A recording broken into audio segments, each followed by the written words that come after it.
জীবনে চলার পথে, সংসার জীবনে যখন বিপদ আসে তখন চারদিক থেকেই আসে।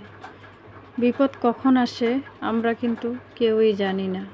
আর যখন বিপদগুলো আসে তখন কিন্তু একটার পর একটা সব দিক দিয়েই আসে। এটাই হচ্ছে আমাদের জীবনের সবথেকে বড় পরীক্ষা। একটি সংসার মানে শুধু হাসি নয়, কান্না নয়, আনন্দ নয়, সেখানে আছে অনেক কষ্ট, অনেক পরীক্ষা, অনেক সংগ্রাম। যখন জীবনে বিপদ আসে তখন মনে হয় যেন একদিক থেকে নয়, যেন চারদিক থেকে বিপদ আসছে, একটার পর একটা সমস্যা ঘিরেই আসছে। আর এই কঠিন সময়গুলোতে নিজেকে অনেক বেশি অসহায় মনে হয়, কখনো অর্থনৈতিকভাবে, কখনো শারীরিকভাবে, কখনো মানসিকভাবে, আবার বিভিন্ন সময় বিভিন্ন দিক থেকে। বিসমিল্লাহির রহমানির রহিম। হ্যালো এভরিওয়ান, আসসালামু আলাইকুম। আমার এই ভিডিওটির সাথে আপনারা যারা আছেন আপনাদেরকে অসংখ্য ধন্যবাদ। আমার এই ছোট্ট ভিডিওতে অবশ্যই একটা লাইক দিয়ে ভিডিওটি কন্টিনিউ করবেন। আর যদি ভিডিওর কোনো অংশে আপনাদের কাছে ভালো লেগে যায় অবশ্যই চ্যানেলটি সাবস্ক্রাইব করে পাশেই থেকে যাবেন। আর পাশে থাকা বেল বাটন অপশনটি অন করে রাখবেন। যখন যখন ভিডিও আপলোড করব তখনই কিন্তু আপনাদের কাছে নোটিফিকেশন আকারে চলে যাবে। আশা করছি আপনারা সম্পূর্ণ ভিডিওটির সাথেই থাকবেন। আজকের এই ছোট্ট ভিডিওটি সাজিয়েছি আমার কিছু কাজকর্ম আর কিছু কথা নিয়ে। আশা করছি আপনাদের কাছে অনেক বেশি ভালো লাগবে। আসলে আমাদের জীবনে বিপদ আপদ কখন আসে আমরা কিন্তু কখনোই বলতে পারি না। আর এই কঠিন বিপদের দিনগুলোতে নিজেকে অনেক বেশি অসহায় মনে হয়। সংসারে যখন একটার পর একটা সমস্যা আসে তখন কিন্তু নিজের মনটা অনেক বেশি দুর্বল হয়ে যায়। ছোট ছোট সমস্যাগুলো তখন কিন্তু আমাদের কাছে অনেক বেশি বড় মনে হয়। সৃষ্টিকর্তা আমাদেরকে কখন কিভাবে আমাদের পরীক্ষা নেবে সেটা কিন্তু আমরা কেউই জানি না। অনেক সময় অনেক ধৈর্যের পরীক্ষা দিতে হয় আমাদের।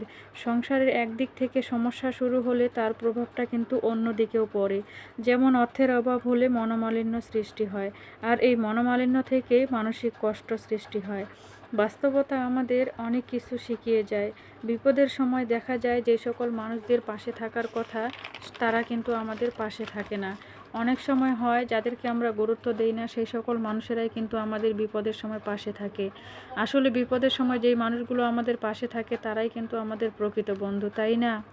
তো বিপদের সময় কিন্তু আশেপাশে থাকা মানুষগুলোকেও কিন্তু চেনা যায়। আসলে সংসার জীবনে আমাদের অনেক ধরনের বাধা বিপত্তি, ঝড় ঝাপটা আসবে, এটাই কিন্তু স্বাভাবিক, তাই না?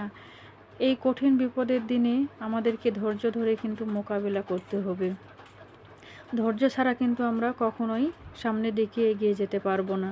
বিপদ আসা মানেই সব শেষ নয়, বরং তা আমাদের আরও শক্তিশালী এবং জ্ঞানী করে তোলে। সংসারের বিপদগুলো আসলে জীবনের পরীক্ষা। যে ধৈর্য ধরে শেষ পর্যন্ত সেই কিন্তু জয়ী হতে পারবে। সংসারে অভাব অনটন বিপদ আপদ আসবে, এটাই কিন্তু জীবনের একটা অংশ। কিন্তু একজন বুদ্ধিমতী ও ধৈর্যশীলা মানুষ সেই কঠিন সময়গুলোকে জয়ের পথে খুঁজে নিতে পারে। বিপদের সময়ে সবচেয়ে বড় শক্তি হলো ধৈর্য আর মানসিক স্থিরতা। আতঙ্কিত না হয়ে আমরা যদি শান্তভাবে ভাবি তাহলে কিন্তু এর সমাধান খুবই সহজে আমরা পাবো। যদি অভাব হয় তাহলে অপ্রয়োজনীয় খরচগুলো আমাদেরকে কমাতে হবে, সঞ্চয় করার চেষ্টা করতে হবে, প্রয়োজনে ছোট ছোট কিছু আয়মুখী কাজ করতে হবে আমাদের। বিপদের সময় আত্মীয় স্বজন ও সমাজের কারো কাছে সহায়তা নেওয়া এটা কিন্তু দুর্বলতা নয়, বরং এটা হচ্ছে বুদ্ধিমত্তা। নিজেকে শক্ত করে সব কিছু মোকাবেলা করতে হবে। সংসারের সবচেয়ে বড় ভরসা একে অপরের পাশে থাকা। বিপদের সময় ঝগড়া না করে একে অপরের পাশে থেকে আমরা কিন্তু বিপদগুলো থেকে উদ্ধার হতে পারি। এই কঠিন দিনগুলো নিজেকে শক্ত করে মনের মধ্যে ধৈর্য ধারণ করে সব কিছু মোকাবিলা করতে হবে আমাদের। সংসারের সবথেকে বড় হলো একে অপরের ভরসা করা, একে অপরের পাশে থাকা। বিপদের সময় আমরা যদি একে অপরকে একটু সহযোগিতা করি তাহলে কিন্তু আমরা খুবই সহজে এর সমাধান পাই, তাই না? সাহস কখনো হারানো যাবে না। অর্থের টানাটানিতে বুদ্ধি খাটাতে হবে, বুদ্ধি খাটিয়ে আমাদের এর সমাধান বের করতে হবে। সংসারে কখনো নিজের ইচ্ছা একটু ত্যাগ করতে হয় শান্তির জন্য। ত্যাগ কখনো দুর্বলতা নয়, বরং আমাদের শক্তি। কঠিন বিপদের দিনে আমাদের অনেক বেশি ত্যাগ করতে হবে, অনেক ধৈর্য ধারণ করতে হবে। মনের মধ্যে সাহস রেখে আমাদের সকল বিপদ থেকে মোকাবেলা করতে হবে। ইনশাআল্লাহ সৃষ্টিকর্তা চাইলে আমাদের সেই বিপদগুলো খুবই তাড়াতাড়ি কেটেও যেতে পারে। সৃষ্টিকর্তা আমাদের কখন কিভাবে পরীক্ষা নেবেন সেটা কিন্তু আমরা কেউই জানি না। তাই জীবনে চলার পথে অনেক বাধা বিপত্তি আসবে, এটাই কিন্তু স্বাভাবিক। তো আজকে কিন্তু আমি ভিডিও রিলেটেড কোনো কথা বলিনি। এখন কিন্তু আমরা জলপাইগুলোর বোঁটাগুলো ছটিয়ে নিচ্ছি। এগুলো জলপাইগুলো আমার বাবার বাসা থেকে কিন্তু পাঠিয়ে দেওয়া হয়েছে, আমার বাবার বাসার গাছ। তো সেগুলোই কিন্তু আমরা এখন গোটাগুলো ছুটিয়ে নিলাম, এগুলো আমরা আচার বানাবো। তো জলপাই খেতে কার কার ভালো লাগে অবশ্যই কমেন্টে জানিয়ে দিবেন। আর ছোটোবেলায় কিন্তু আমরা অনেক বেশি টক খেয়েছিলাম, এখন কিন্তু আমি টক খেতেই পারি না, একদমই খেতে পারি না। তো কিছুদিন আগে যে আম ছিল, তো একটা আম খেতে পারি না আমি। তো কেন জানি না এখন টক জিনিস খেতে পারি না। তো তারপরেও একটা জলপাই হাতে নিয়েছি যে এটা লবণ দিয়ে একটু খাবো। তো সেটাই আপনাদের সাথে একটু শেয়ার করছি।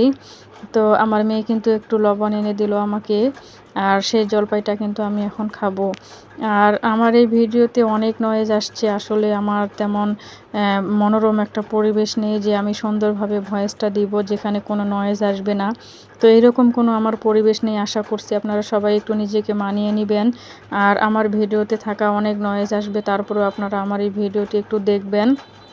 আর আপনাদের সুন্দর মতামত অবশ্যই কমেন্ট বক্সে জানিয়ে দিবেন। আর যদি ভালো লাগে চ্যানেলটি সাবস্ক্রাইব করবেন। আজকের মতো এখানে বিদায় নিচ্ছি, সবাই ভালো থাকবেন, আল্লাহ হাফেজ।